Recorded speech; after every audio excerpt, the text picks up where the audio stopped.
My mother is currently swearing in the living room down the hall and my camera is picking it up. Thank God I could edit that out. Hi everybody, welcome back to my channel. Ugh, I hate saying that. No offense if you say it, everybody says it. I don't like saying it myself. I gotta get out of that habit.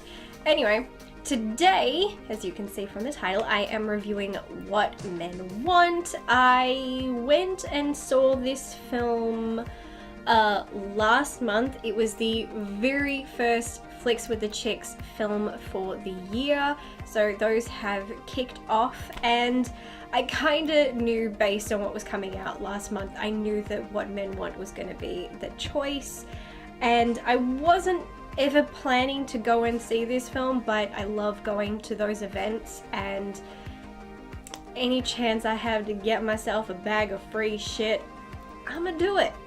I mean, come on. I'm willing to sit through what may end up being a crappy movie if I'm gonna get $100 worth of free shit out of it.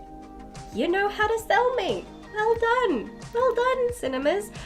And I did get some good stuff, and to make it extra good, I of course went and saw it in gold class, because that way if I don't feel like watching the movie, it's cool. I can just dig into my 3-course meal. I'm happy. It's all good.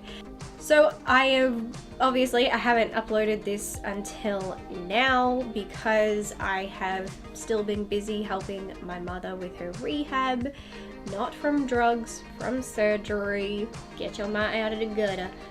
But also I have been slaving away with editing my game show. Oh, it is exhausting, I tell you, and now I'm going to be doing it non-stop for the whole month. I have really challenged myself. Damn, I gotta stop doing that. But enough of me talking, time to get on with today's review. What Men Want is a 2019 American fantasy comedy film directed by Adam Shankman with a screenplay by Tina Gordon, Alex Gregory, and Peter Hewitt, from a story by Tina Gordon and Jazz Waters. The film is a loose remake of the 2000 film What Women Want and follows a woman who, after drinking a potent concoction given by a psychic, gains the ability to hear men's inner thoughts. From the first trailer, I was instantly put off this film. The trailer looked nothing more than a film filled with over-the-top crass humor that served no purpose while trying to be a film pushing that women can do any story a man can do. We saw it with Ghostbusters, Ocean's 8, and the upcoming film The Hustle. Instead of coming up with new stories for women to stand on their own, Hollywood is recycling stories and films made famous by men and just giving them a female cast. And as a woman and a film lover, I find this to be a weak and unimaginative way of showing what women are capable of. While I have enjoyed some of these films, it continues to bother me that none of them will ever be able to stand on their own merit because they will forever be compared to the work initially done by their male counterparts, which makes the whole purpose of these films quite redundant. With all this in mind, I'm surprised to say I enjoyed this film far more than I was ever expecting to. I genuinely believed I would come out trashing this film to the pits of hell, but that is not the case. While I don't think it's a great film and I don't think I'll ever watch this again, it was a nice, enjoyable film that fit the occasion in which I went to see, which, as I said, was the first Flicks with the Chicks event of the year at my cinema. I enjoy the original film and I think it made a lot of good points, and I like that the lead male, while he has negative qualities, he isn't someone who is entirely off-putting, so you can see the appeal he presents to people. I can't say that about our lead in this film. If I'm honest, I still enjoy the original far more. Taraji P. Henson is a terrific actress, and I certainly love her and think she is very talented, but I honestly don't feel comedy is the genre for her. Drama pieces, I think, is where she excels most. Beyond that, I can't say I've loved her work.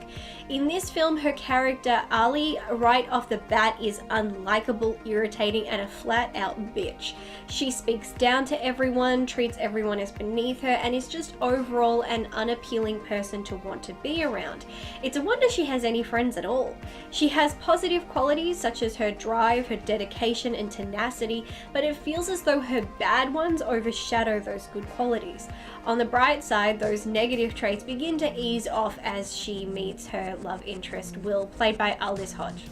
Will is an all-around nice, genuine guy, the kind who can restore women's faith in men, and he does a great job at opening Ali's mind to the fact she's had men pegged all wrong her whole life.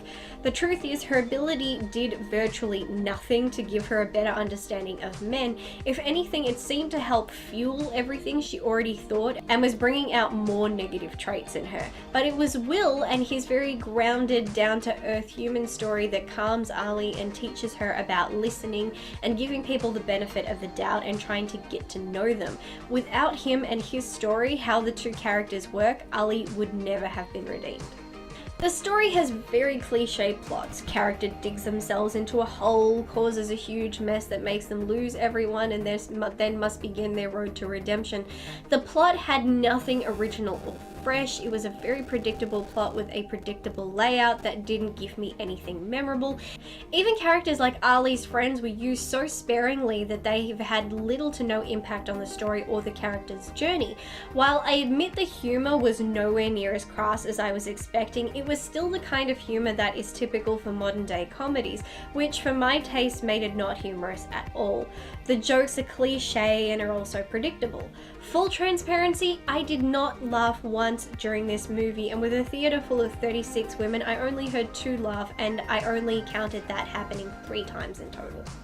Humor is as subjective as a person's taste in film, so I'm confident there are people out there who will love this, but the women who attended this screening with me and I aren't some of them. It didn't feel as though the jokes had a punchline. You saw them coming and they never entirely went anywhere. It felt as though the lines were relying on audiences being familiar with them already, and so they wouldn't have to put in much work. Now, having said that, I suppose the word I'd use for the writing of this script would be lazy. This film suffers from what is starting to become a 21st century movie trope. Films referencing the Me Too movement for cheap laughs. If done correctly, it can be funny because it's relatable, but if done incorrectly, it just feels like taking jabs and disrespecting a significant movement in our history. Many moments in the film see our lead character chalk up people's behavior to either sexism or racism. If she doesn't get the job, it's because she's a woman. If someone treats her a certain way, it's because she's black. Then it goes to the other extreme where she becomes offended that she's not being fired because she's a black woman. It reminded me of today's political climate where no matter what you do, you are offending or pissing off someone. No one can win. I can't tell if this was meant to be funny or serious, but I just found it irritating. And as the character learns at the end of the day, life isn't always about race or gender or sexuality. Most people don't care, and in this case, race and gender were not the issues. People didn't like her and didn't want to work with her because she was a bitch who was incapable of being a team player. And that's life. Most of the time, it's not about your skin or gender. Most of the time, it's people just reacting to the fact you're a crappy human being. I think the film excelled at moments that exhibited genuine warmth and heart, like Ali learning from her mistakes and learning where she has gone wrong instead of blaming others, her heart-to-heart with her father where he takes responsibility for raising her with a misguided view of the world because his pain blinded him, and of course Will, who is there to show that the world doesn't have to be such a negative and ugly place. The warm moments I found the most enjoyable and lifted the film and distracted me from the annoying bits, which was a great relief. Yes, this is a nice film. Yes, it's mildly enjoyable, but it is not memorable and doesn't feel like the kind of film one would go back to for a second viewing. It's more likely to become one of those films that over time people won't remember or talk about, and even if someone brings it up, people still won't know what you're talking about. I wish it had tried to be fresh and unique, but the fact is you're rarely, if ever, going to get fresh or unique when you're dealing with a remake. A decent film that gave me something to do for a couple of hours, but I walked away wanting more.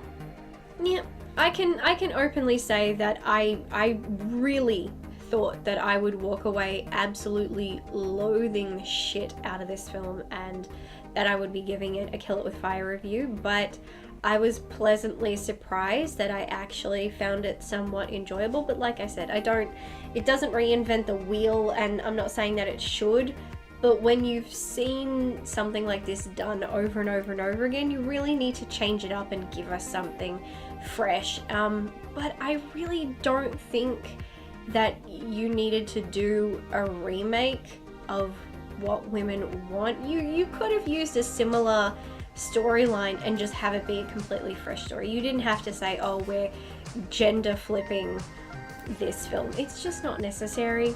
You could just go a completely different route. Like, there are so many films that have similar plots and stories, but they're not related to each other at all, and that's okay. But as soon as you say that you're gender flipping something or you're remaking something, you're going to be compared to that film forever, and I don't think that's really a good thing. But those are my thoughts. That's what I got to say. So if you have seen this film or haven't seen this film, or maybe you don't want to see this film, either way, comment down below, share your thoughts, let me know what you think, because I don't know, I know a few people who had some laughs with it, but overall from what I've seen, people just found it kind of meh.